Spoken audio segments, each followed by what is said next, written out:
8, 7, 6, 5, 4, 3, 2, 1, 0.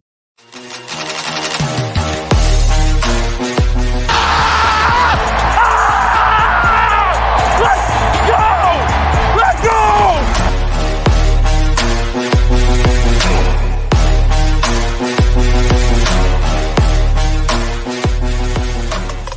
Fields cuts inside, left to the end zone.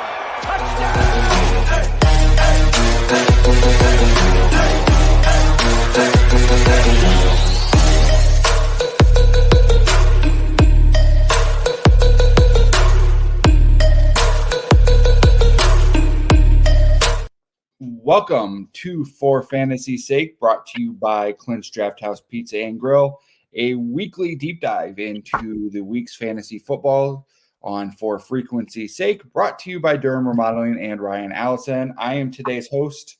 You already know me, DJ Jarvis. I am joined by my wife calling me on FaceTime, even though she knows the show has started. But I'm also joined by my guy over here, coming from the great state of New York, where he can't bet on player props in college, Dan Hancock. And I believe, Brian, are you still in Tennessee? I'm still in Tennessee, yes. All right. Well, Brian can't drink liquor on Sundays, but he's here to talk to us. How you guys doing today? All doing good. Just ready for week 13 and full of excitement over here. Yeah, absolutely. It's an exciting week. We're all scratching and clawing our way to the playoffs in most of our leagues.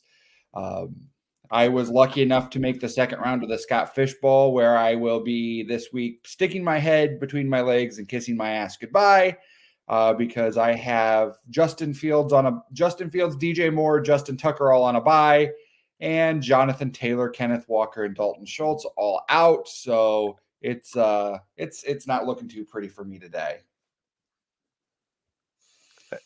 That's okay, GD. You made it to the second round anyway. So yeah, definitely. I think this is my fifth year in the Scott Fish Bowl and the fourth time making the playoffs. And every time I made the playoffs, I've gotten to the second round. So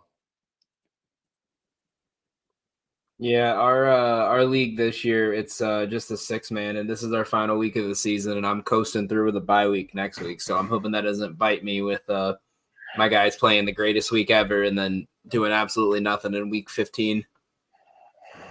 So before we get started on Tinder, okay, today is the selection show for the college football. And Brian, I feel like you're the most unbiased host here today, because Dan and I just want to see Joe cry, and I'm an Alabama supporter. So, Brian, Alabama sucks. Don't lose a game. Brian, before we get to Fantasy Tinder, who is your Final Four for the college football playoff? Michigan, Washington, Texas, and Alabama.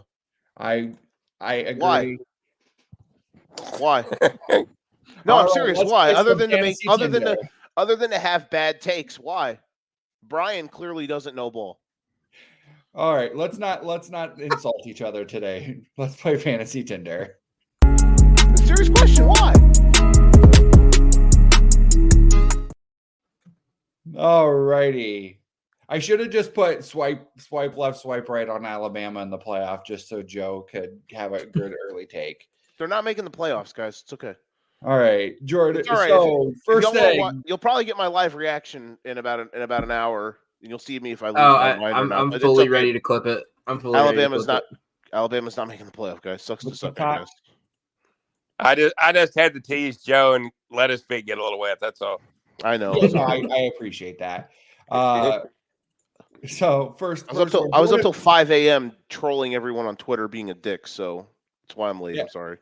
I got why are people calling me? I've got the receipts here ready. I'm going to take this phone call while you guys talk about Jordan Love. Will he continue his hot streak against Kansas City this week? They're calling DJ because they're coming after him for his bad Alabama takes. I'm going to swipe. I'll swipe right or swipe left. I want to think Jordan. I am very impressed with what Jordan Love has done over the last, I guess, month or so. he's been on a bit of a heater, and he's looked really good. It hasn't been any, weird dumb stuff. It hasn't been fluky at all. He's been really good. But this is by far the best defense they've faced in this stretch, so we will see. We'll see if he can keep it going. I think it's on the board. I just don't think it's going to happen. So that's why I will swipe left, because I think Spagnuolo for the Chiefs, their defensive coordinator, I think that he's going to do a lot to mess with him and heat him up tonight, and that'll be why he struggles. But it's definitely not on the. It's definitely on the board that he could have a good game and they could compete. I just don't think it'll happen. So I will swipe left. I'll swipe right, but keep it in my messages. Like Joe said, he's been doing really well. Best defense he's played. I don't think he's a great quarterback to begin with, but he can still give you a top 12 kind of quarterback week with 6 teams on a bye. So I'm going to swipe left on this one. I don't think he's going to have a bad game. I think it's just going to be one of those games where it's like he's going to finish somewhere between like 10 and 20. Like he's going to be kind of like a mid-level quarterback. Probably 1 touchdown, 1 interception, kind of balanced out kind of stat line. I'm going to sit somewhere on the fence between Brian and Dan and say that I think with all the teams on a bye, he does have potential to be a QB1, but this could be a week where like your QB1s are maybe throwing a touchdown pass. And, I think that Joe's kind of on the right track. Is Spagnuolo is going to throw some weird crap at him, and we'll see how he can handle it on national television. Next one, Zach Moss. Now with Jonathan Taylor back on the shelf, does he have potential to be the guy we vote on for potential fantasy MVP in a couple weeks? I'm going to swipe left here. Not fantasy MVP, but I've got him in most of my DFS lineups because he's so inexpensive. So yeah, he'll do fine. And he's also playing the Titans today. And the last time he played, 155 yards against the Titans. So expect another big day from him today, but not MVP like. I'm going to swipe left. I just think there's a lot of other running backs that have been hotter. I think it's more of it's going to take him like a week or so to kind of get back into rhythm. I think the only thing that's really going to help him is the fact that Minshew has been so shaky the last couple of weeks, but they're playing a Titans team that their wide receivers should be able to take advantage of. I think they might throw a lot more this week. Yeah, MVP, no. So I guess I'm swiping left, even though I think he's been really good this year. He'd probably more win like if you were actually doing some type of award show. We are doing an award show. You guys just didn't show up to it last year, Joe. Oh, you do some sort of steal of the draft, steal of the year type of ordeal. Because I think if you're doing like MVP, it's probably, since the team sucks and he can't win any actual MVPs. Josh Allen's had a good fantasy year. I know DJ likes that. Tyreek Hill has had his season has been insane. So Moss, I just think from the fantasy MVP perspective, he was a top 5 back until Taylor came back, yeah. Right? So if he has that production to end the season, if people can, just kept them on their roster hoping, then yeah, maybe that's a good case. But there's probably just a couple other more deserving candidates than him. My right-end candidate is Kyron Williams. Yeah, same kind of situation as opposed to needing Jonathan Taylor to go back down. Kyron Williams needs to just come back from injury. So yeah, they're the same. They're kind of the same thing. All right, Joe, is our boy AJ Brown? Is he going to recover from 2 straight games? Yeah. Today. Dan, did I skip you on Zach Moss there? Dan muted himself. Yeah. No, I thought I went last. I muted I gave my take. I might Okay. have been muted, but I just said no. I swiped left. All right. AJ Brown. He'll We gonna be. bounce back from being third. Look at that aesthetic with that jersey on, man. Yeah, he should be fine. The thing I will say is, we'll probably eventually talk about this game later when it comes to gambling perspective. I have a side on it, and I've accepted that I might be very wrong on it. But I had to do it. So who knows if today will be the day that he gets it going again. But I think he'll be fine. They played, um, you know, they've just kind of been in weird spots in the last 2 weeks, and it didn't click. Couple bad Jalen games outside of small stretches. So, I think it'll be fine. I don't think anybody should go completely, gung ho about AJ Brown. What were his numbers last week? I thought he had a touchdown like last week. Or no? 40-something yards, I think. Oh, okay, no. It wasn't an AJ Brown level performance. Oh yeah, I did play AJ in fantasy and he didn't kill me. So yeah, you're right. No, yeah, because I mean he did have that 2-month stretch where he was like the best receiver 100 yards alive. a game, yeah. Yeah, so Then he got clamped by the Chiefs. It's fine. I'll go swipe right here. Like Joe said, I don't know that today's the day. Very tough matchup, obviously, but he'll be fine. I mean, he's a professional. Has been doing it for a long time, so yeah, he'll be fine. Yeah, the question is today the day? Yeah. Maybe if you ask this next week, the answers would be way more convincing. So next week, I should ask: would last Sunday be the week that AJ Brown turns it around, and you would definitely have a decision? I'd be more convinced. I just have a bad feeling there's a world today where the prediction I have for that game is way wrong, and it doesn't look good again. But it also depends on if how banged up the Eagles' O-line is as well. All righty, and our last one for today, because we got to get him on. Is he going to just keep getting his swagger on after a good game against the Raiders, against the Packers, Mr. Travis Kelce? I'm going to close the app and then reopen it for another one. His season this year just feels like what Mark Andrews kind of did last year, where it was like you'd have like one good game and be like, oh, for sure he's back. And then it'd be 3 or 4 games with just a couple touches, a couple yards.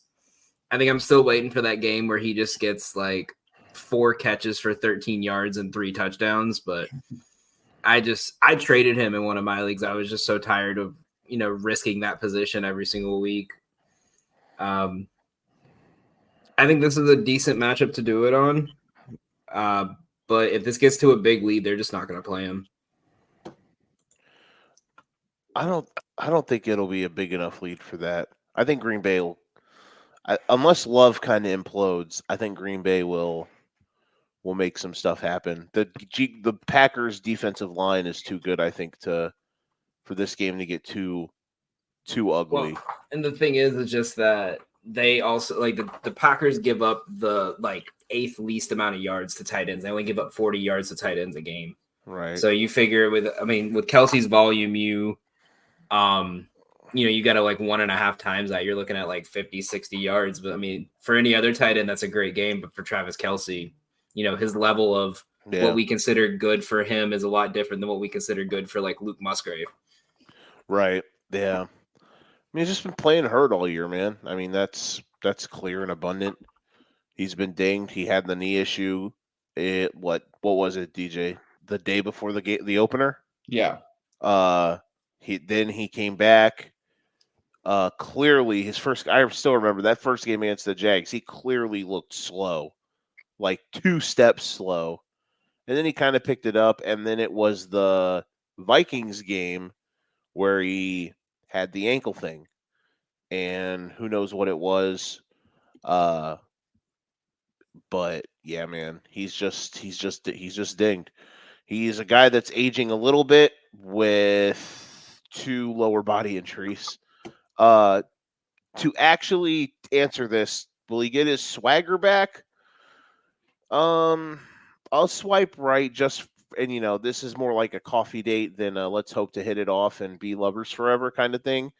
I don't think that he'll have this monster game, which I could be wrong, and I'm okay with being wrong, but I think it'll be more of like a couple big red zone targets, some important third down conversions.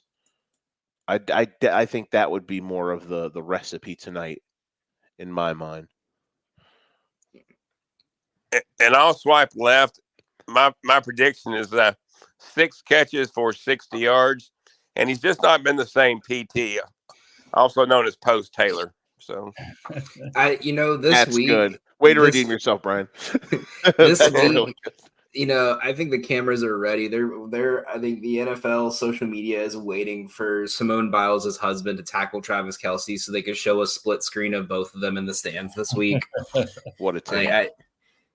It was just funny. I saw something the other day about that where they were asking, like, why don't they give Simone Biles' husband the same media attention that they do Taylor Swift, Travis Kelce? And then someone was like, because he sucks. Because he's a backup DB.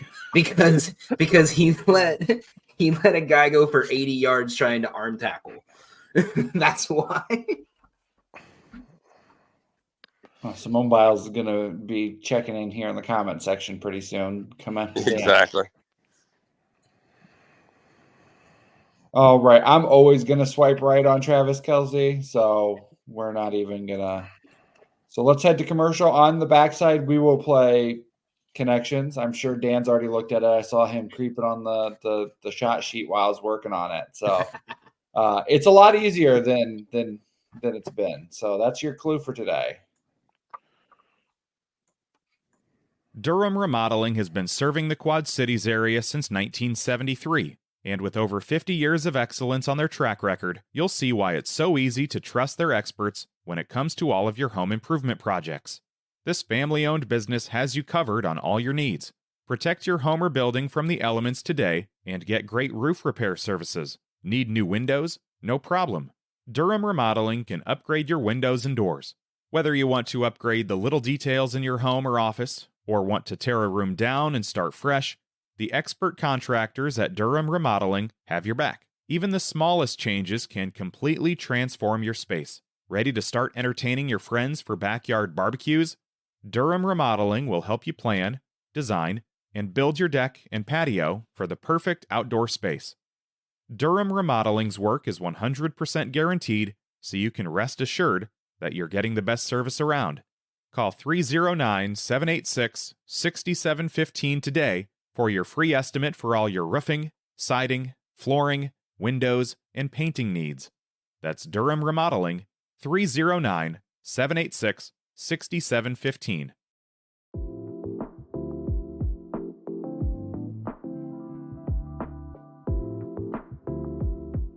My name's Ryan Allison. I've spent over a decade immersed in the art of tattooing. Sharply honing my skills has materialized into a diverse and prestigious body of work. Each tattoo reflects my relentless pursuit of excellence, and every client I work with is a living embodiment of that unwavering commitment. I will gladly and wholeheartedly embrace your distinct vision.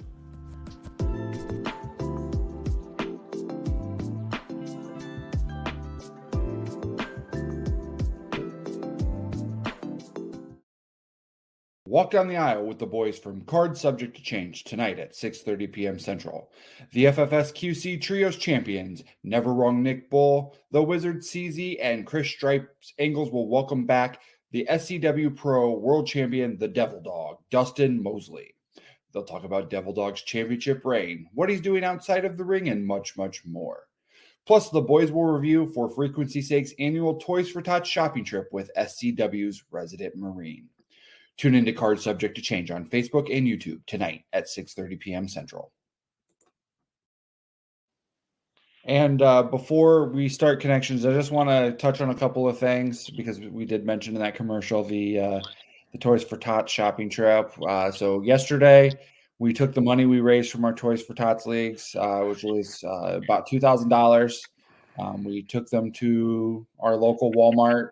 We shopped. As Joe said, we spent less time spending $2,000 on toys than our wives spend at Target looking for toilet paper. Correct. No, it was a really fun time. We did the shopping. We dropped them off directly to the drop-off site, which was a really cool experience. They were really excited to see all the stuff we had. I backed my van up to the garage door, and the lady's like, "You have a donation?" I'm like, "Yeah, we've got a donation." And I thought she was going to faint when I opened up the back hatch. So it was a really good time. Again, thank you to everybody who donated, played in our Toys for Tots leagues, everything like that. Is a really good time. Joe, you have anything to add there? It was a great time, man. I had fun. The comment that I made about the Target stuff, I told Nicole about it yesterday. She was a little offended. I was like, "Listen, it was funny. We're all comedians here." But no, it was a great time. It's always nice to get out and feel like you're making a difference in some way, shape, or form. And we did a what could be viewed as a big thing or a small thing, depending. But shout out to everybody who donated. Obviously, I mean, yesterday doesn't happen without that at all. So shout out to y'all. Y'all are fantastic. We love you all, every single one of you, for that. But yeah, man, it was a fun time, fun experience. Nice to see everybody get out and hang out. And yeah, man, that was great. It was great. Can't wait for it next year when we have $4,000 to go to Walmart with, and we have to take double the people and double the carts, and it'll be great. Absolutely. All right, let's play some connections. I blew it up as large as I can for you guys. 300%. If you're on StreamYard, just hit the full screen on the little video here, and then you can get it where you can see it pretty good. That too. Like I said, I did make it easier, so think about simplicity here. Nothing's ever easy with you, DJ. Just because I think it's easy doesn't mean it's easy. All right, so I see Holland in there, so there's probably something with this week.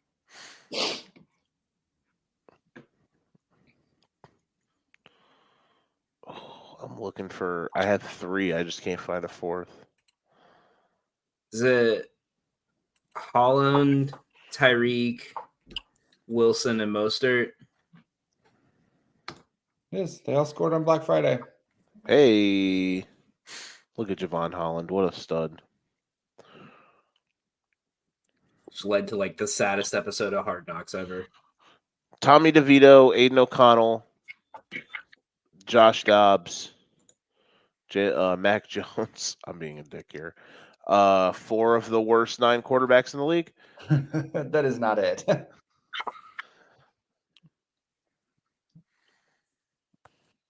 I think 3 of those might have been. I don't have it to where it showed me one away, but I think 3 of those might have been. You know what's hilarious? 3 of those 4 that I said clearly have jobs. One of them don't. Guess who the one isn't? Oh no, O'Connell was drafted. When Tommy DeVito, or not Tommy DeVito, Josh Dobbs, Aiden O'Connell, Mac Jones. At one point, they were backups this year. Yep. Yes, Tommy sir. DeVito, Sam Howell, Mac Jones, Brock Purdy could beat Florida State in a football game.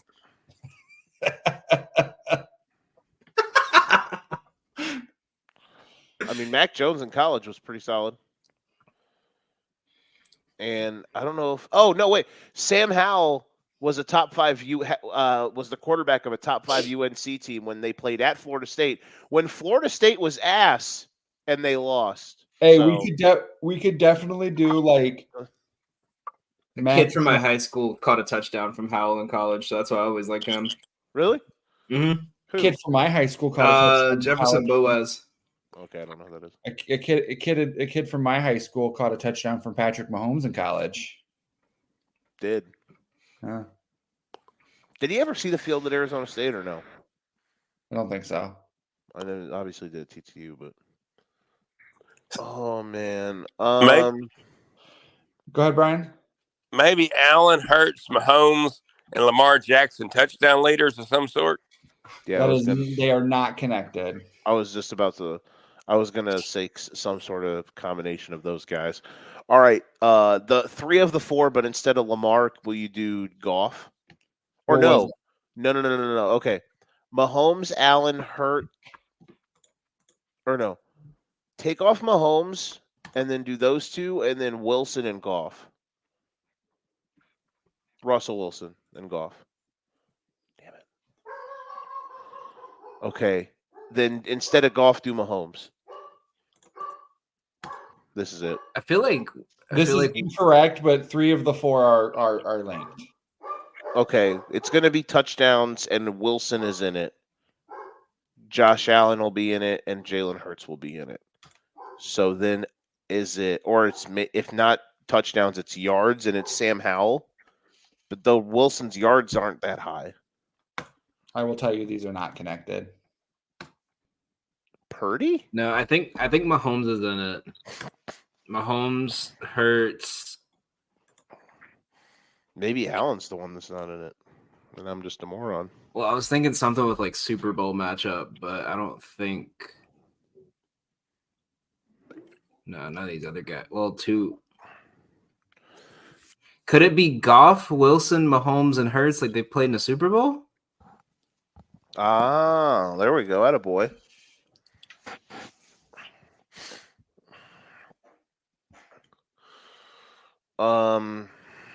Okay. I got to figure DeVito and Dobbs are in the same like crappy quarterback category or something. DeVito. Hey, don't hate on the DeVito, passing Dobbs, Paisan. Mac Jones, and Howell MVP candidates this season. Hey, Mac Jones is in a category all himself. We'd have to throw like who else? We're gonna throw Mac Jones. Let me think. Bijan Robinson.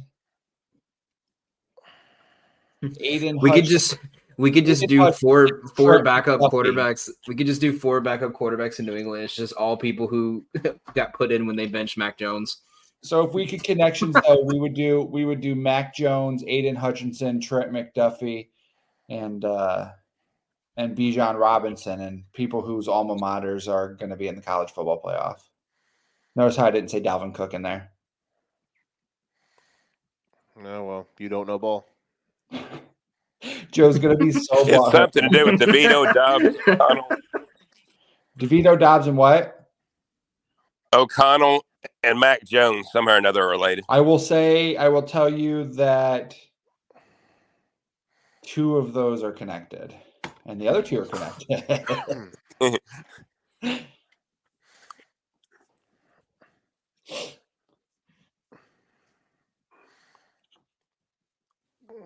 God, I don't even know. I'll get you started on one to tell you which 2 are connected. How about that? Yeah, go ahead. DeVito and Aiden. Where did Aiden O'Connell played at Michigan, right? Yeah. Where did DeVito play? Illinois. Rutgers and then Illinois. No. Syracuse and then Illinois. Yeah. But that's not the connection. It's closer connected to this to the first connection. After those 2, is it Purdy and like Lamar? I don't know. It is. Hey, Quarterbacks is slated on Christmas Day. Good God, what an ugly slate. So the Chiefs and the Raiders play. Eagles, Giants, and Ravens, Niners, right? Ravens, Niners. Yep. And then this one's gonna be. I'm not sure. Yeah, it's the most. Hopefully, the Ravens Niners is the night game. It is. What do y'all think the look ahead? Look ahead. What do y'all think the line's going to be for that Eagles Giants game? Though, granted, the Giants have won 2 of their last. Have they won back to back or 2 of their last 3? They won back to back. So that. The games in Philly won us. Yeah, 2 weeks ago when they got bludgeoned by Dallas, I thought that game had the chance to be like 24.5. Because they play them twice in the last 3 weeks. Like we'd be looking at Iowa versus Michigan lines. I think it'll be more around like. I could be wrong, but I think the high spread this year is like. Well, yeah, I think the biggest one this year is 16.5 or 17 for any game. So it'll be right in that same range. Yeah, I think one of these Cowboys games had an insane spread like that. So was this connections game easy or harder, or should I just go F myself? The connections game is fun. We're too close to I Christmas. still think we should do like an immaculate grid one time, or like Weddle. Weddle's fun. DJ, we're too close to Christmas for you to F yourself. So it was a little easier, we'll say.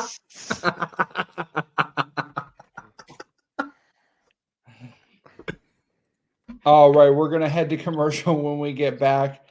You know what? Let's do this first. Well, oh, here we go. Joe, start us off. Just holler a player out.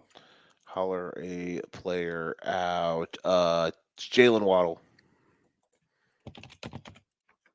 I figured I'd holler out a player that went to a college that's not going to play in the playoff this year. Oh, so we're gonna go Dalvin Cook. Yeah, yep. So this player does not play in the AFC East. He's not a wide receiver, and I'm gonna assume. I mean, traditionally you would think quarterback. So it's an NFC player who wears under number 17. Oh, so it's a quarterback. Go Justin Fields.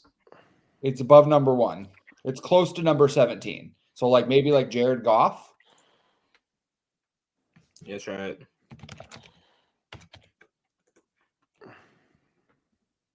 Quarterback in the NFC North. No. It's got to be Dobbs, right? so Yeah, it's Kirk- Dobbs. Oh. Yeah, because Love's 17, right? no, Love is Love's 10. 10, but it's definitely Josh Dobbs. Do we want to play the hard one real quick? That's neat. I never saw that before. Let's do that one. Screw Let's it. play the hard one. All right, Draftle. Brian, throw out a player.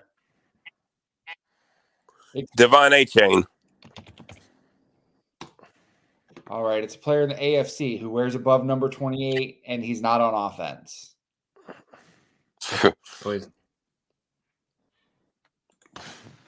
I think it actually this means that they play in the AFC East. So They just play if it's yellow, it means they play in either the AFC or the NFC East. Gotcha. Either Okay. you got the conference or the division, right? So I'm going to Okay. throw out a defensive player who wears above number 28. Wait, where does it say it's not an offense? It just says it's not a running back. 'Cause it's not yellow.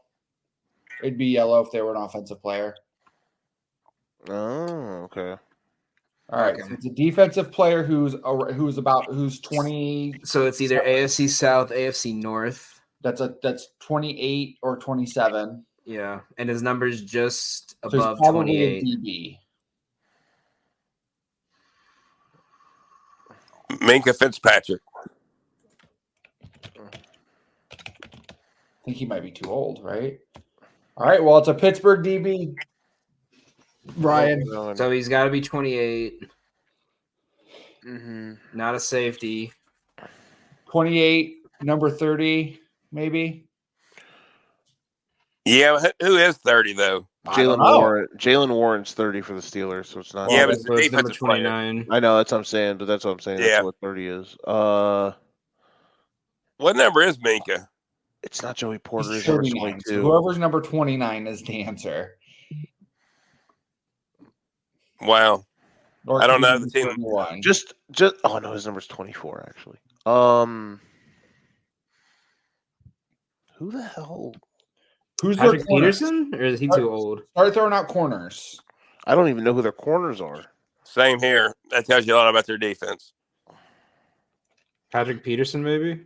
Maybe, yeah. He's No, too old, probably. His number's like 7 or 20, I guess. Okay. It's got to be someone that's like played like 3 snaps. yeah, like we're gonna look at his stats. It's gonna say like 1 tackle on 6 snaps.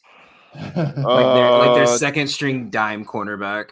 Demonte KZ, Damontae. Are we all just looking at the roster right now? I am. I would have never got this. Kazee. Nope. Oh, It's Levi Wallace. he was going to be my next guess. Not bad. All right, let's head to commercial. I was gonna go haha Clinton Dix, but That was fun. I think that would be more fun than Immaculate Grid, because Immaculate Grid, you just guess once and you're donezo. Let's see who gets the lowest score. That's true. Located in the Belgium neighborhood of 7th Street in Moline, Clint's Draft House Pizza and Grill is home to some of the Quad City's best food and drink specials. On Sundays, there's no better place to be. Clint's is serving up $1 wings and $2.50 drafts and domestics all day. And your favorite team playing in those out-of-market games? You'll never miss a second of the action on one of their 10 screens with NFL Sunday Ticket. And after you've had your wing and beer fix, finish off your football watching experience with one of their famous Quad City-style pizzas. And folks, they know pizza. They've been spinning QC-style pies for the last 24 years. So make Clint's part of your Sunday football routine. Clint's Draft House Pizza and Grill, 7th Street in Moline. Are you looking for the largest slice in the Quad Cities? The right spot is Lopez Pizza. It's better than a hot dog and a handshake. They have 2 great locations, uptown on Brady for your delivery and catering needs, and downtown at 429 East 3rd Street in Davenport for the full experience. Lopez is family-owned and family-friendly. Into wrestling like us, you can catch shows every day and twice on Sunday at their downtown location. Who knows, you may run into a local wrestler or a local podcaster or two while you're there. Stop by each month for a different featured slice by various artists. Lopez Pizza, a proud sponsor of the Card Subject to Change podcast on the For Frequency's Sake podcast network. For Frequency's Sake has you covered on all things sports. From the squared circle to the hardwood and the gridiron to the speedway, we've got something for everyone. Walk down the aisle with the boys from Card Subject to Change every Sunday as they take a deep dive into everything pro wrestling. Need your gambling fix? We've got you there. Enter Pit Row with Rod Villagomez and Fast Money as we win the checkered flag with NASCAR, Xfinity, and truck race winners and props. Football more your style? Explore the waters of NFL DFS with DFS Deep Dive with Brian Craighead and Jordan Kernan each week. More into the science portion of the game? We've got a double dose of action there. The Professor John Bush and Dennis Michelson take you into their science lab and dissect your week in the data lab. Want an analytical take? Nick Gurl and the team at Gridiron AI come to you each week with The Lab. Need to know who to start last minute? The network's flagship show, For Fantasy's Sake, is here in a pinch. The fellows come to you live every football Sunday from 10 to 11:30 Central with the week's best DFS, gambling, and lineup advice. And wrap up your Sundays with Joe Winkle and Nick Brinks as they come to you live with educated ignorance looking at all the day's action. Can't get enough of Joe? He comes to you 3 times a week. Not enough football on Sunday? Not a problem. Kick your feet up at lunch on Monday and slip on into the football lounge with Mark and Dan while they look at the week that was in news, notes, and more.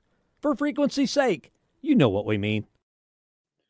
Got to update that commercial. Dan's not even on there, and he shows up more often than Joe does. The amount of money I give y'all. Hey, man, Kirk Herbstreit, shout out to that genius. Undefeated means nothing. Suck my ass, bro. All right, man. Joe's just going to be, all right, Brian, it's your turn to talk. Brian, who are we stacking this week? Hey, man. Well, I've got 3, and it seems like it's very similar to like maybe last week, but my expensive stack has got to be Tua, and I'll go with Tyreek. So that's my expensive stack. Hey, real quick, Brian, before you go to the next segment, because I can't stop laughing.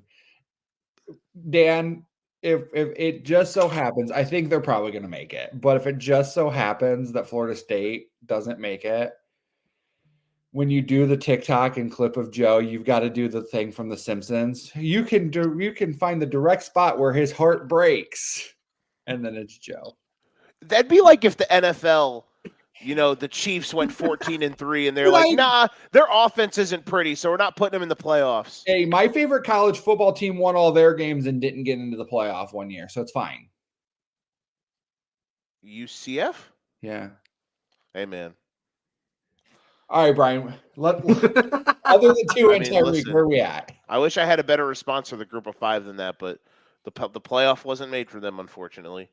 The fact that we even got that Cincinnati team in was legendary. So, but it is what it is. The world and realm of how football is perceived could very well change in the next 20 minutes, because if FSU and Texas are not both in the playoff, and Alabama or I guess Georgia, which that would be hilarious, If either of those teams got in, then I mean, why do we play the games? Why do we play football? Why is it played on a field? Let's just have Vegas predict the games. Oh, wait, they'd be bad at it? Because, they thought Oregon was a 10-point favorite yesterday. They thought FSU was only a 1-point favorite, and they won by 10. They thought Bama was a I'm so 6-point sorry. dog. They won. This is your Sorry. fault, DJ. You It brought is. it I'll up. wear You this one. You cut him off to. I'll see myself out. This is what it is, man. Go ahead, Brian. I'm sorry. Oh, you're okay. My It's a big mid-tier day. my mid-tier stack would be Stroud and Nico, and my lower tier is going to be Purdy and Ayuk. So those are my 3 stacks for today. What are you ideally doing at quarterback this week? I went Purdy as my quarterback. You could certainly pay up. There's a lot of pretty decent options, but Purdy's got a nice matchup. I think the Eagles are ranked 30th, really bad against the pass. They shut down the run. It's terrible. So It's so Purdy bad. at 6,100 is my quarterback. So now I have one for you because I know Jordan had mentioned on his article that he had posted out a little bit ago that Brevin Jordan was a good pick. I'm kind of high on Freiermuth just because, like, when I was looking at some stats, this was the first week this season that any wide receiver had more than 6 targets in their first week without Matt Canada. Do you think that's going to continue this week? I mean, because it seems like Pickett and Freiermuth looked really good together last week when they actually let them go. Well, I don't know if anybody remembers the show last week, but Jordan made fun of me when I told him that there's no way in heck that Freiermuth should go for $2,900, but that's okay. But now the difference is Freiermuth is priced at 40. It's either 41 or 43. So I think 43. he'll get the volume, but the price isn't pretty for Freiermuth play. And I had one question on a defense that I was curious on. So coming off the bye, the Falcons forced 4 turnovers against Derek Carr and the Saints, held them to 15 points, going up against a Jets team that I think it's still Tim Boyle, right? Starting this week. Yeah. They're at 3,400. Do you trust them? Like, is that something worth looking at? Yeah, you can trust on both sides of that game, both the Falcons and Jets defense. You can play both. So I'm perfectly fine with the Falcons. I have 2 questions for you guys real quick. One, do you think our video or recording, do you think we'd get shut down if we just air ESPN's college football selection, like in a screen share? But the follow-up question is, do we care? If y'all want to continue, yeah. No, but it'll be on during our 11 o'clock segment. So you just got to show your reaction without showing it on screen. All right. And then, Brian, where are you going at tight end? Oh, you just said that. Never mind. Shut up, Deej. I want to comment. I think the Purdy one, is probably a good one today because you probably get good value on it too. I would think. Granted, again, DFS is not in my. That's a way out kicking my coverage, but I'm just gauging off of knowledge and matchup. The only thing, again, I would worry about in that situation would be, can San Francisco block in order for them to be good, but they'll probably be able to scheme stuff up. You got to think Kyle Shanahan's going to take the fact that he allowed like a backup tight end to block Hassan Reddick getting his quarterback killed last year. He's going to like take pride in that today, wouldn't you think? So we'll see. But I think that's definitely a sharp stack there. I think on the tight end question. I didn't really give a lot of my thought, but I agree with Jordan on Brevin Jordan. I mean, that makes sense to me. But I also like I don't know, having a mental block here. Trey McBride from Arizona. You're paying up a little bit, but I like McBride. He's probably my favorite player on the slate.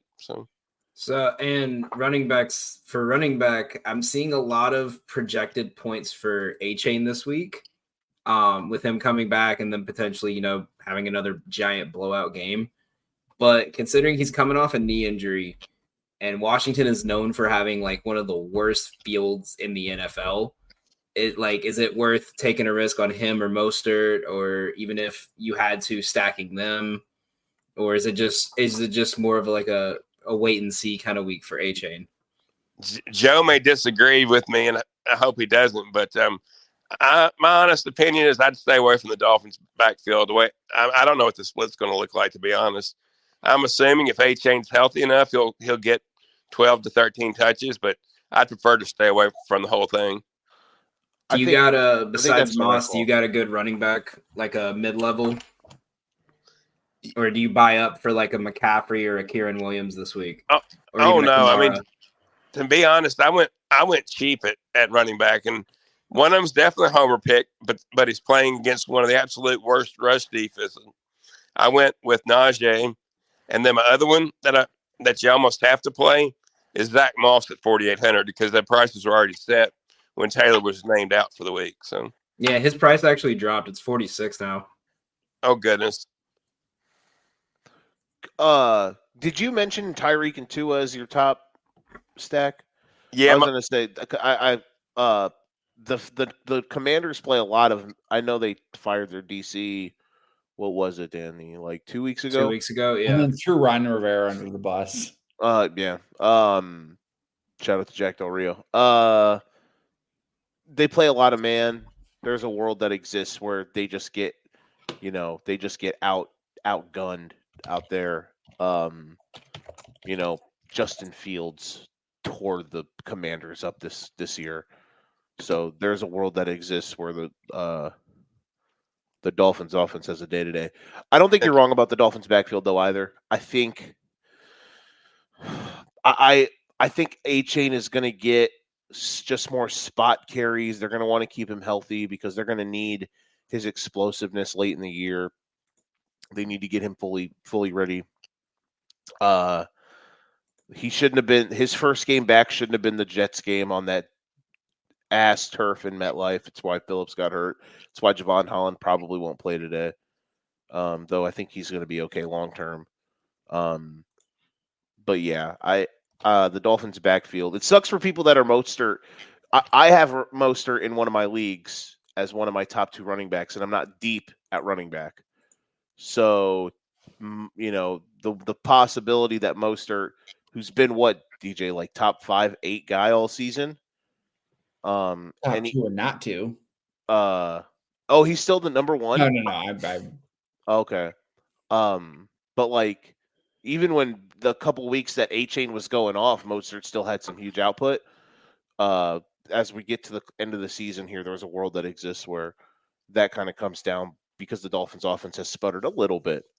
But yeah, and the worst thing is for Tua owners like myself, I've actually got the triple stack of Tua, Waddle, and Tyreek in my most important league. But week 16 and 17 are pretty tough matchups. I know they play the Ravens in 17, so they play. Yeah, they end the year Dallas, Baltimore, Buffalo. But the next few games should be They play the Commies today. Then they got the Titans, I think, next week, and then the Jets again. So I'm not sure about the Jets. Who knows about that Jets game? But what are your thoughts on Javonte Williams? I know, like last week, he had the kind of model was going straight towards him for a lot of the game, and Houston not having the best run defense. Obviously not the worst, but not the best. They're like 17th right now in rushing defense, but a game that's probably going to stay close because the Texans have not seemed to blow out any of these teams. I've seen a lot where he's looking at close to 20 touches a game. Is that he's at 57? Is that something worth looking at? Yeah, I have Javonte. The matchup's pretty good, like you said. I paid down just a little bit. Most people probably don't love the Najee Harris take, but Najee's actually looked pretty good to me. So would you go Warren over Najee? What's that? Would Warren be something over Najee? Something to look at? I would rather have Najee over Warren. That was one of the few things got right last week is more carries and also more yards than him for Najee. So, but yeah, Javonte's fine if you got the extra money. Brian, I know you kind of sit down early in the week or late, once the prices come out to kind of look at things. Do you ever kind of look at what the weather may be and anything and use that when making your judgment calls? I do, but it's that's kind of hit or miss. I mean, the biggest thing seems like in snow weather games is going to affect more than like a rain, unless it's just a torrential downpour. So it's not that I don't use it, but it's not my number one factor by any means. For sure.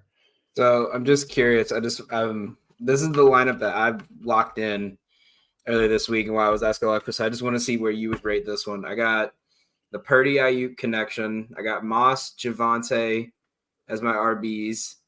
I got Nico, Adam Thielen, Freiermuth, Josh Downs, and the Falcons D. How are we feeling on that one? That's actually a really good lineup. I'm not the most fun. Who are your wide receivers again? Ayuk, Nico, and Adam Thielen. I'm not the most biggest complimenter of Adam Thielen. I think I could find somebody different. I don't have the board right in front of me, but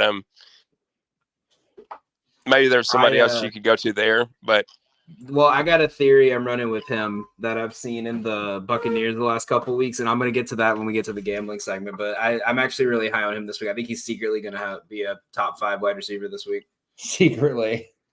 Well, then I would go with your lineup because every other piece I really love in that one. So here's my question. There's a couple things I see around Thielen here that I find intriguing. There's Ridley. He's coming off back-to-back decent weeks too. They're getting hot, and play. And then Chris Godwin, both who are sitting a little cheaper than Thielen, or that are kind of interesting spots. I mean, if you've got a hunch, definitely play your hunch. Those are just two names that kind of pop out at me around that price point. Who the hell do the Jags play today? They're big favorites. They play the Bengals tomorrow. Oh, yeah, they play the Bengals tomorrow. Oh, they've been. When they're not even rough. On the play, so tell me to F off. He could go off again today, or he could go off again. I'm looking at like what I have left, and Thielen's the highest option. I mean, other than that, I have Debo, who I just don't trust this year. Hopkins, which has been iffy. Garrett Wilson. I don't trust Joe Flacco and Amari Cooper until I see what a middle-aged Joe Flacco can do. I'm still convinced one hit from Aaron Donald, he's just going to turn to dust. He is playing today, right? Yeah, he's starting. Oh, good Lord. What about what's your Godwin's questionable, and everything I've seen has been it's going to be a Mike Evans game. Actually, I'm about to check something real quick. What about Rashad White in that spot? So you move Downs into your wide receiver spot, and then Rashad White. I just don't trust Rashad White. Every time I believe in him, he goes for 10 yards. Every time I don't trust him and I fade him, he goes for 100. Yeah, but that's like the Kamara game. It's going to be 10 yards on 9 catches. Yeah, like I said, or like DJ said, you've always got to go with your gut. But I would agree with DJ on his mood. But that's just my 2 cents. So I'm looking at the site I'm using says Mike Evans leads in target rate, fantasy, points per route, but Godwin has the better matchup. So between the two, but I just think they've been getting. Last week was the first time Thielen did not have at least 4 catches.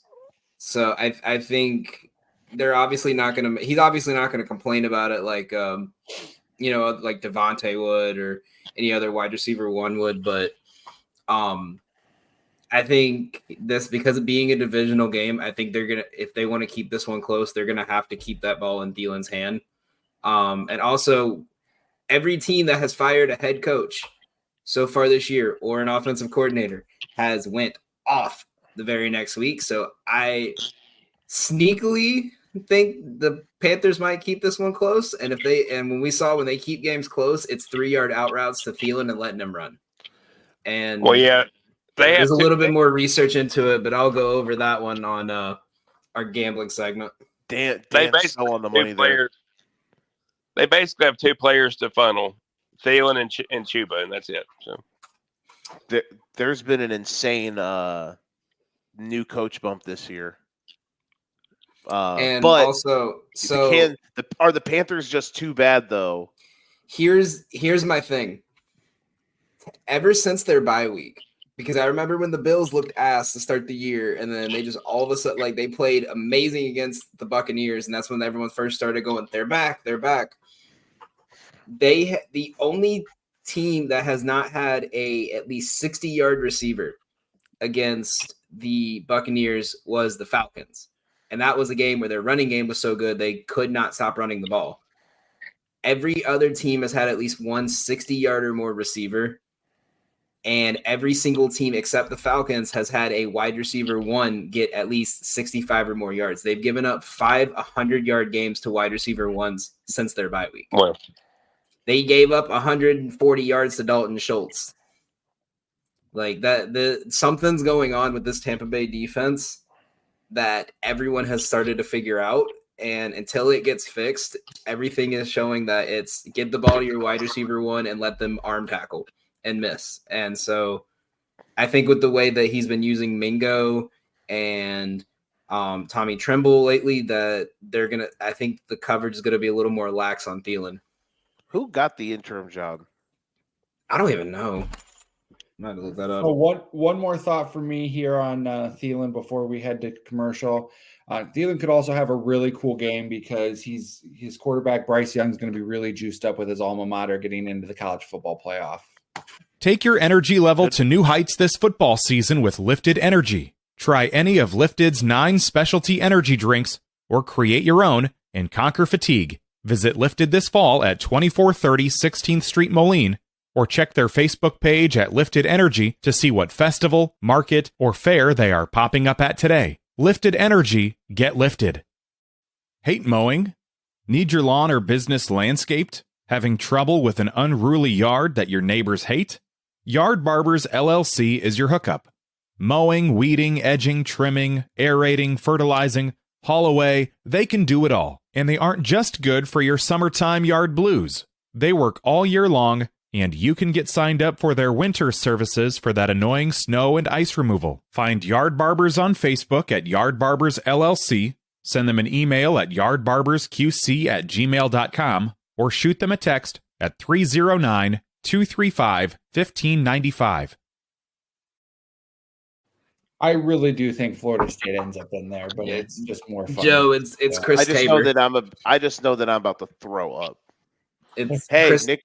Go. Oh, sorry. We got Chris Tabor, and Ben Johnson is currently the best odds to get head coach. I wouldn't bet that. Folks do remember that he denied taking the job last year, right?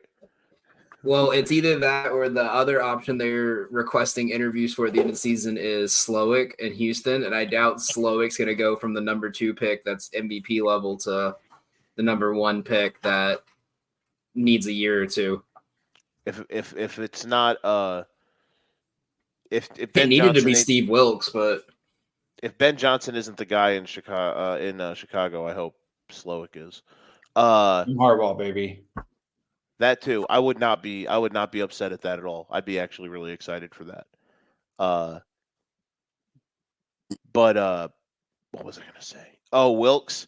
I mean, yeah, new ownership, man. The new owner syndrome. There's a world that exists. Pepper needs to sell the team. I hate him. There's an alternate reality that exists where they kind of just run it back from last year to a small degree and upgrade the Darnold spot to like a mid-tier guy, and they're like feasibly decent this year. They'd still be average, but they wouldn't be a disaster. At least Frank Reich's never going to get another coaching job. Poor guy. God, no, he couldn't He's last a going to year. get employed by the Eagles before the year's over. He's probably just best as a. Oh, we lost Danny. Oh no, never mind. My fault. I was trying to get the black screen off. All right, Joe, you better start talking about the Sinister Six before the college football playoff starts. I got it on my phone here. Nick Wright, by the way, his Final Four has Bama out, so Nick Wright knows ball. If you've been watching my Twitter the last 12 hours, basically, it's been a lot of shit talking and because I know you're not a tweet deleter, I don't have to go screenshot. So oh no. I listen. If I'm wrong, I'm wrong, man. It's been a lot of ball. If you have FSU and Texas in, a lot of you don't know ball if you don't. So we only have 2 plays on the Sinister Six. 3-1 so far. We did really good yesterday.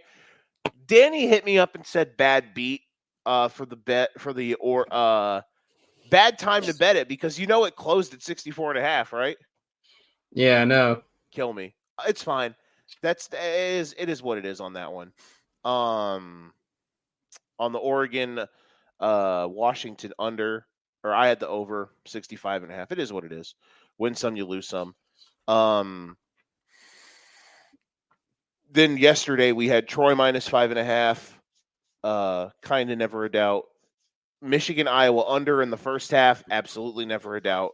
And the other one was Bama, Georgia.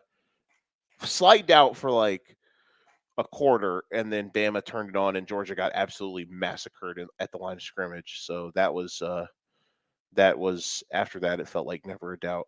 There was a small world me day that thought Bama's offense was just going to get destroyed on that last drive, and then Georgia would come down and score, and then they'd get like a pitchy woo-woo 6, and we'd not cover.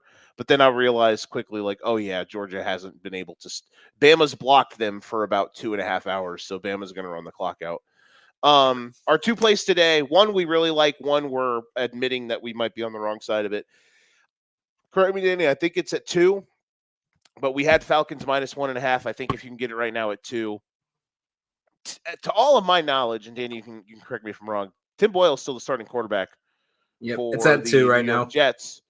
And Tim Boyle, Jets quarterback, I think no matter they could play like the Panthers, and that game should be a pick 'em. Right? Like I think like the Redacteds would be like a favorite at home against the Jets with Tim Boyle. And then the other one is the Eagles plus 2.5. I think right now it's at 3. I will admit there's a world that exists where that's a very square bet. It was a principal play. So if you fade that one, I think there's a chance. I already understand that it might be a loser, but I had to do it. I had to be. I wasn't gonna not play the 10-1 team at home that's catching points. So, but I understand. But my counterpoint to that in my own head is like the Eagles need to win this game because if not, then next week is for the division lead and maybe the 1 seed against Dallas. So yeah, those are our 2 plays today: Falcons and Eagles spread. So yeah, what do you think, Danny? I'm sure you got way more plays than me for the day today. Yeah, I think the Eagles one is because I'm the You way like the that? Eagles played last week. I'm all in on the Eagles. I just think it's like if this game had to come down to an offensive shootout, I would trust Jalen Hurts, AJ Brown, and Devontae over Debo, Ayuk, and 2-yard screen routes to McCaffrey. Not to say that, like, I honestly thought last year that the Niners were going to win that game. The way Purdy's momentum was going, they just happened to not have a 5th string quarterback available for them. They were they were basically doing what FSU did last night. They had to run the Wildcat. they were calling jails to see if someone had done the longest yard and they could sign him real quick. Like, so you think although McCaffrey throwing for like 100 yards was something I really wanted to see as a Panthers fan.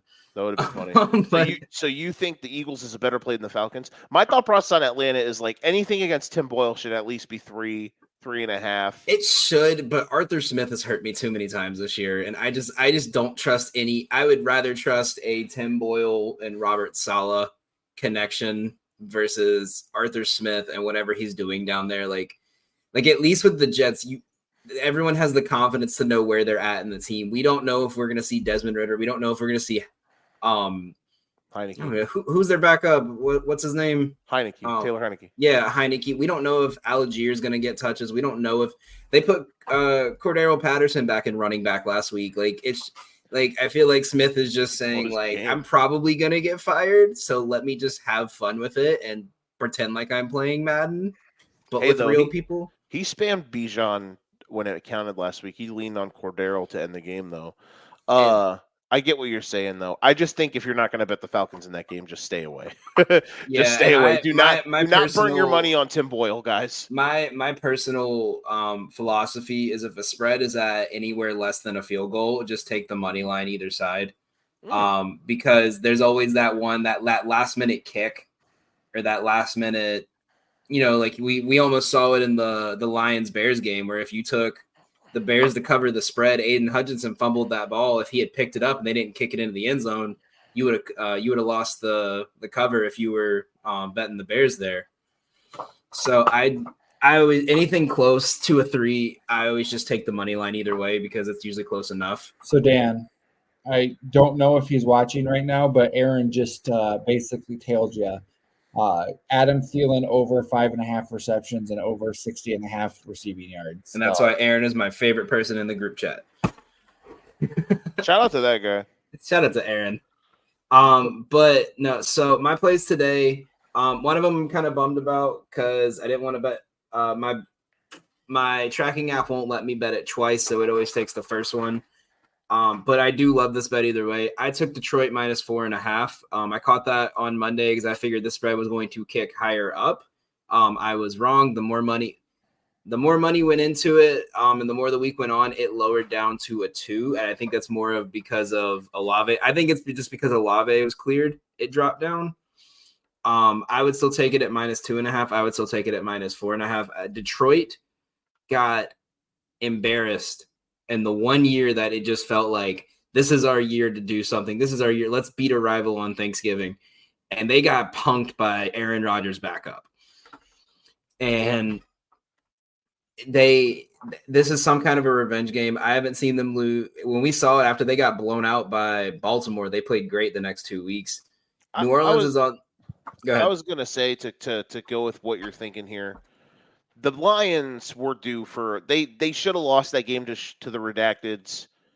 They played bad, and then they played bad against Green. Like they were due for a loss because they kind of weren't playing well. I think today is definitely a get right spot. The Saints cannot be trusted. They were, when you look at their they got after the Ravens game they had they had the Raiders. They only won by 12 in a game they should have probably won by 20. They had the Chargers. They almost lost to, but they scored on every trip. And that Raiders game, they had the ball inside the red zone the entire second half. Their luck cup overflowed. So I think this is anything like you've seen from Dan Campbell is just when we got our ass kicked, we have to go out and kick ass. And the Saints are on that regression spot where it's like they're trying to recover from just an ugly game. And I think they're going to be playing a lot more conservative versus a team that at this point is just like we have a lot to lose, but currently we don't have anything to lose. And they're going to be they're going to be aggressive. So I like that one. We have Colts money line. I don't know why this is a pick 'em. I get it's a backup quarterback and a Tennessee offense, but I think this should be at least a 3 to 4 point spread, not 1. So give me the Colts there. Minshew's been kind of shaky, but his offensive weapons around him if Taylor was in, this would probably be about a 4 spread. But I just really love Indy in this spot. Here's a question. If Indy does win, so it's opened. Didn't it open this week at like 4.5? Let me look. I thought that, and it's a pick 'em. That's wild. Jonathan Taylor. It opened at 2.5. It opened at Colts plus 2.5, and now it's Colts minus 1. Okay, yeah, that is the best odds you can get on it. Colts should be favored. The Titans. They should have been favored off the drop. I don't understand why Tennessee got favored in that one. I think if the Colts do win today and win comfortably. Hopefully they don't win by a lot because maybe to end the season, Danny, we can start maybe adjusting to the Colts in the market or before the market does, and maybe the market just never will. I think we look at the standings and look at it. It's like, who's this blue horseshoe team that has 6 wins? And they have the potential to, if they win today, they're in the hunt for a wild card spot. So this is they're right on the edge. 7th. Mm-hmm. And they're with the division matchup, it means even more, especially when it comes down to where the tiebreakers land with the Texans and the Jaguars. So this is a must win here. I think the way Minshew's played has just been so terrible that it makes these spreads go down. So that's just a friend of mine put me onto that one, so I had to put it in. And now we're getting into my favorite spot, player props. Oh yeah, here he goes. So I hate this one. I absolutely hate it. but the numbers don't lie to me on this one. Brian Robinson over 40.5 rushing yards. He has taken over as the sole RB1, taken out of the split back system, especially 2 weeks ago when we were talking about this third string running back might start getting more touches and take over. Brian Robinson has been hot. He has been running well. And I think as solid as Miami's defense has been, without Jalen Phillips, that leaves a big hole in your rushing game around the outside. What does Brian Robinson like to do? Get to the outside and run. I think that this is a game, again, a team that has a lot to lose going up against a team that has nothing to lose. And while Miami will probably destroy them because they always destroy bad teams, Brian Robinson is going to get his touches and he's going to get his yards. He's projected at about 50. I think he could almost go for 60, but I love Brian Robinson here. I did this also in a parlay, but I'm bringing out the straight bets. I took Adam Thielen over 58.5 receiving yards. I caught it earlier this morning. I swear we talked about it and the line jumped because when the show started, it was still at 58. I took Mike Evans at over 59.5 receiving yards for the same reason that Mike Evans has punked the Panthers every week he's played them in the last 2 years. And he's played 3 of the 4 matchups. He's had 70 or more yards. Their cornerback, they got most of their secondary back this week, but they're not 100%. Mike Evans is going to terrorize this team like he always does. And I think the fact that Chris Godwin is the better man coverage person, they're going to be trying to focus on Chris Godwin. Baker Mayfield, every time he's had a terrible week, he is just throwing the ball as many times as he can to Mr. Evans. Brain fart there. Also, they cut Baker Mayfield. This is going to be a revenge game for him. We know Baker Mayfield, when he wants to be petty, he always plays good. That's why this is going to be a very fun game to watch because it's your former quarterback going up against a quarterback going against a team that cut him versus a team that has a new coach, new offensive coordinator. This could potentially be one of the most entertaining games between 2 gross teams I've ever watched. I wanted to take Panthers +3, and then I remembered that, and now I don't know who to pick in this game. That's why I'm just going to enjoy watching my hometown team going up against a division rivalry in a game that in my head I'm like, it's going to be a great game, and it's going to be horrible. But those 2 guys are getting their yards. We also have I've been high on this guy since week 1. I'm going to talk my shit about him because I have been saying he was going to be the best receiver in San Francisco this whole year, and no one believed me. Brandon Ayuk, I got his line at over 59.5 receiving yards. It's kicked up to about 64. I would still take that. Brock Purdy's favorite target is Brandon Ayuk, even last year. Deebo Samuel has slowly turned into a gadget player. His job is to take 3-yard screens and outrun you because you cannot catch him because he is huge and he is fast, and it is impossible to take him down. But Brandon Ayuk is his go-to target down the field. I like him this week. That's why I really love that Purdy Ayuk stack you had, Brian, because and we've seen it too in crunch time. That ball is either in McCaffrey's hands or Ayuk's hand, and I think the Eagles would more likely let Ayuk burn them than they would McCaffrey.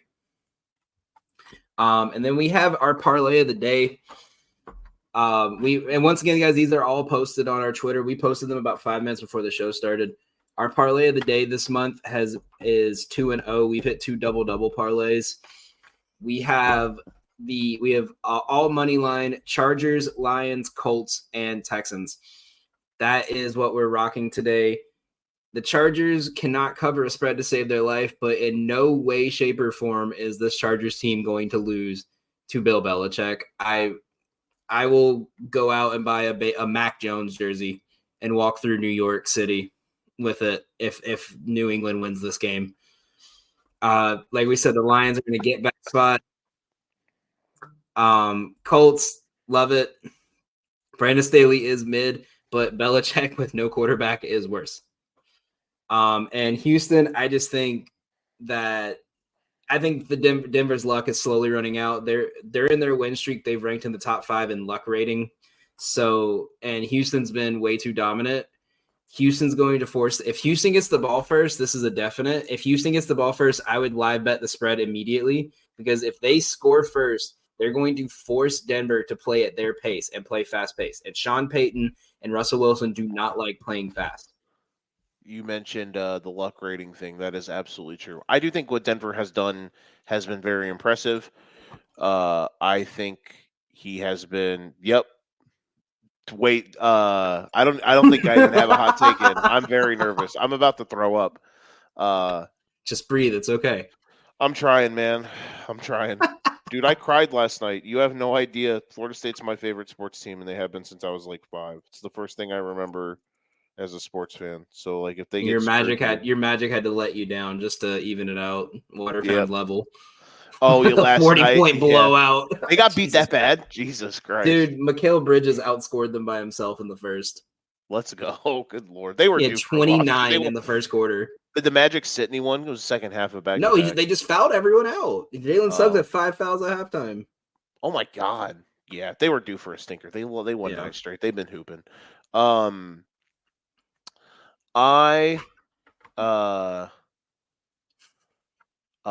was I gonna say? Oh, you mentioned the Broncos luck stuff. I do agree. They're what, like plus 15 in takeover or turnovers? Yeah, during this win streak. Listen, man, maybe this is the CJ Stroud turnover regression game. Because he hasn't had a real bad turnover game this year outside of the Cardinals game a couple weeks ago.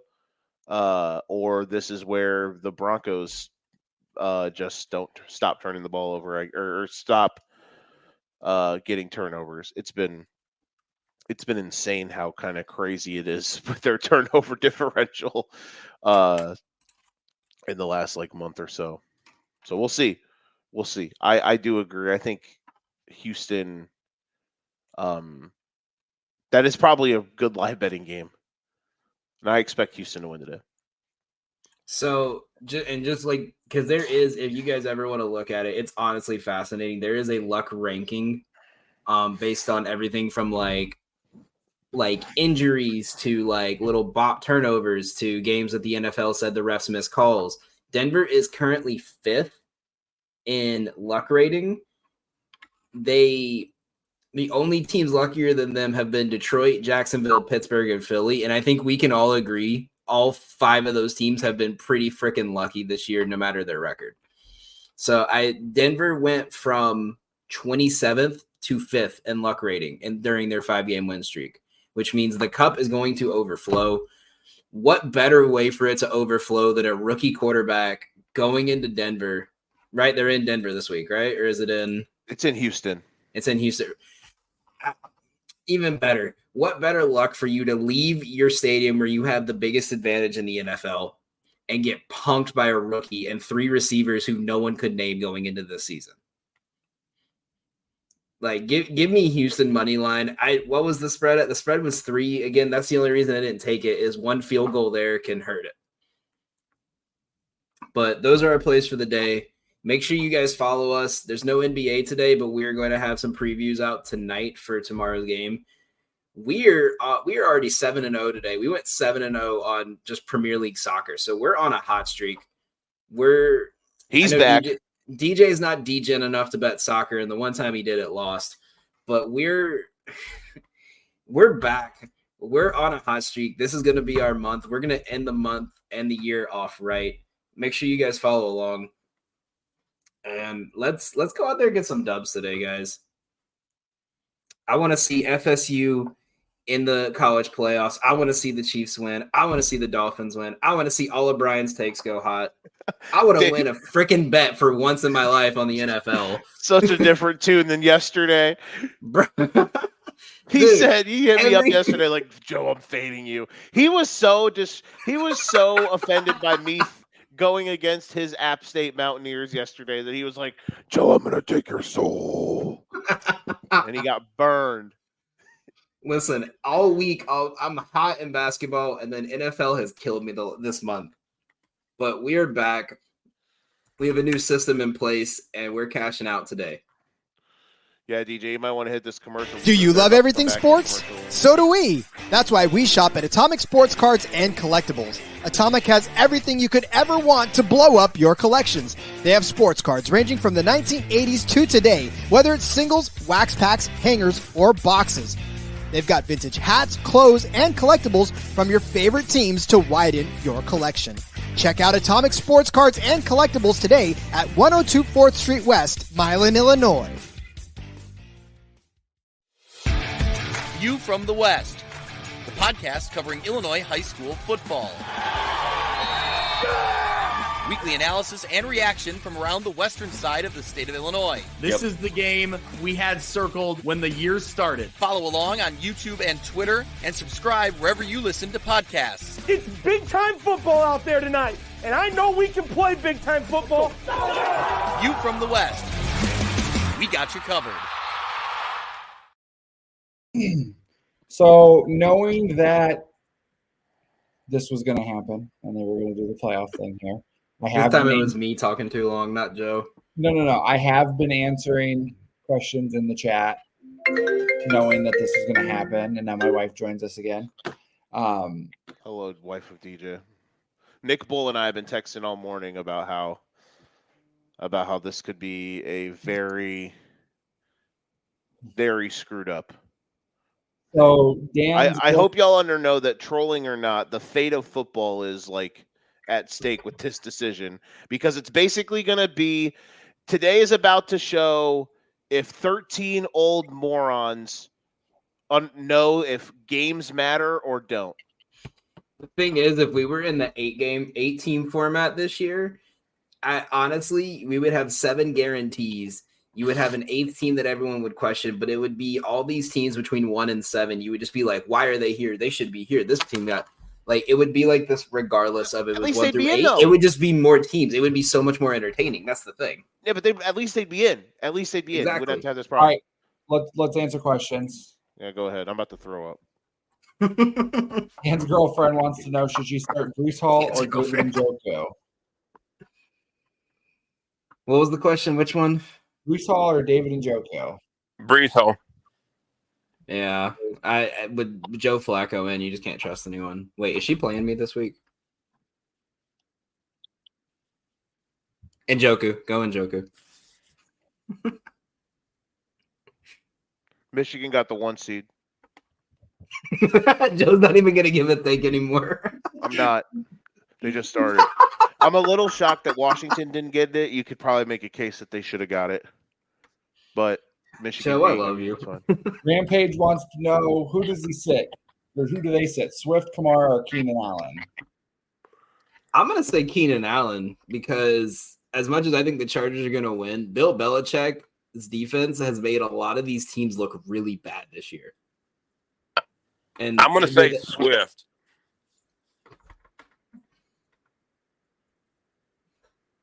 Joe's waiting for the number 2 to come out. Yeah. Person. I'm sorry. Do you just want me to take you off here? Or I can't take you off here. I have to see the potential heartbreaker excitement. Yeah, we have to have that. Yeah, come on, you're dying for my reaction to this. Hang on, I'm gonna go ahead and start the recording just in case. Washington got the 2. Chalk holding. It's just Joe on screen. I do think there's a case that you could have made for Washington being the higher seed than Michigan. Their resume compared to Michigan is so all much right. better. My buddy texted me. We're just going to keep Joe on screen here.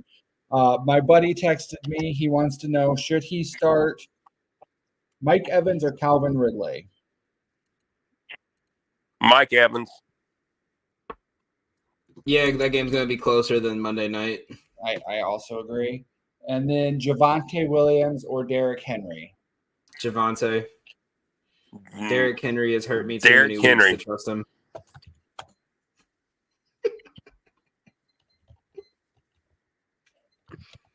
I hate you all, I think. It's a long pause. Texas is 3. They deserve to be in no matter what. And that means 4 is going to be Bama. No. I even seeded it that FSU was 4. Because I think when they get to the Final Four, they'll always and Joe's ahead of me too, which really sucks. I wish we were right on same. Texas deserved to be in no matter what. Also, Florida State deserves to be in. And I have no problem with them being 3. No SEC team would be crazy this year. I have kind of called it for a month. Good for Texas, man. It's just so quiet right now. There's a world that exists where Texas is the betting favorite too, by the way. Hot take. All right, here we go, I guess.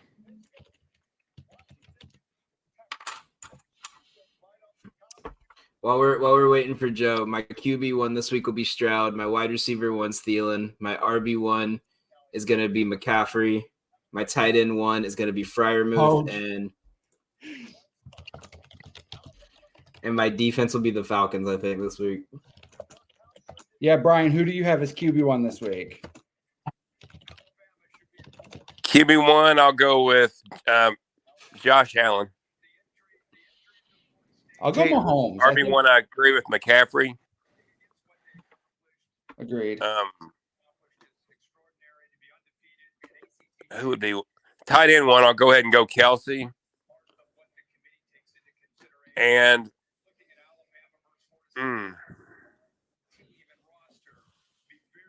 I'm drawing a mental blank on my wide receiver one. Well, why am I Tyreek?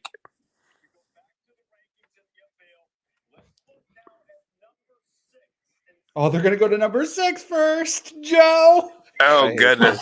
DJ, can you mute yourself just in case you're ahead of me? Yeah. Or mute your TV or turn it down a little bit.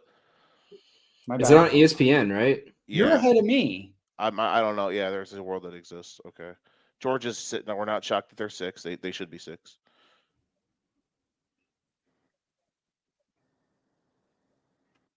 Dan, what game are you watching today? That's not your team. I don't even know who your team is.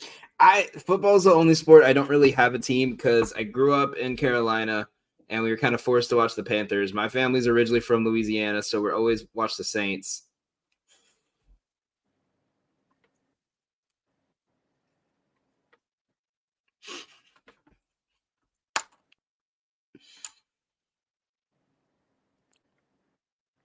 Why did they do 6-4?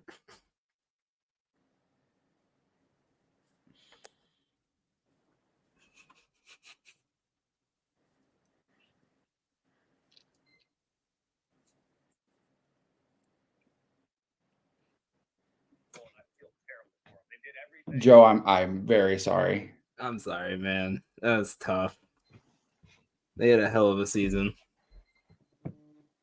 Now you get to be like me when they win their bowl and Alabama or Texas wins the national champion and just claim the national title. Whatever bowl game they got, I'm taking them on the spread. Like that, they're gonna be proving something. Their defense looked really good last night. Yeah, they did. Damn, man. I had envisioned Joe deleting tweets. No, I'm sorry, brother. That sucks, man. I had envisioned that if they didn't get in, I'd have this crazy reaction. Just go have a shower beer. Shower beers make it. That's what shower beer. That's so, what I Joe, I'm assuming your first Sinister 6 of the new year will be Michigan covering the spread, correct? No, Bama could beat them. Bama's probably going to win it all. Them or Texas. Well, man, I don't know. Is this you coping? No. It's how it works. If it makes you feel better, I think that the Final Four should have been Michigan, Florida State, Washington, and Liberty. So it's fine. What a fucking Jay, that was terrible. Yeah, you win all your games. You deserve to be in. Why do you play the games, man? You play to win the game. I guess. Who did Nick Saban pay off this time? If it's just like living in the South, there's way too much SEC bias. It's fuck the SEC. Fuck college football. It's setting up the Final Fours of the future. 2 Big Ten teams and 2 SEC teams. Exactly. What a fuck. And there'll be 20 teams in each conference here in a couple of years. So. Joe, you watching football today? I don't know, man. We gonna have educated ignorance today? There's a world that exists where we don't. Is it also the same world that Florida State doesn't make the playoff? Could be. DJ, shut up. Dude, no, come on. I'm giving Joe shit. I feel bad for Joe. I might drive to Joe's house and give him a hug. I can't fucking believe it, dude. They left us out, man. Are you fucking kidding me? That's our. They left out a team that won 13-0. They beat LSU's ass week 1. Like the game wasn't fucking for competitive. a team that Texas beat by like 20. Fucking all right. incredible. Well, that's gonna. Alabama needed a fucking miracle to beat Auburn. They fucking beat 4-8 Arkansas by 3. They struggled with USF. They fucking name and like. What other game should I mention that they looked like dog shit in? Hey, Joe. I don't give a fuck. What fucking planet do we live in that Alabama fucking deserves to be in the college football playoff? Does the games not fucking matter? Like, what's the fucking point of playing the sport of football if you're going to have this fucking result? What the fuck, man? Fuck this shit. Are you fucking kidding? How the fuck do we get this? What's the point? It'd be like if the fucking Chiefs went 15-2 and they're like, nah, they're not fucking pretty enough. Don't put them in the playoffs. What the fuck? I'm out, man. I'm out. We love you, Joe.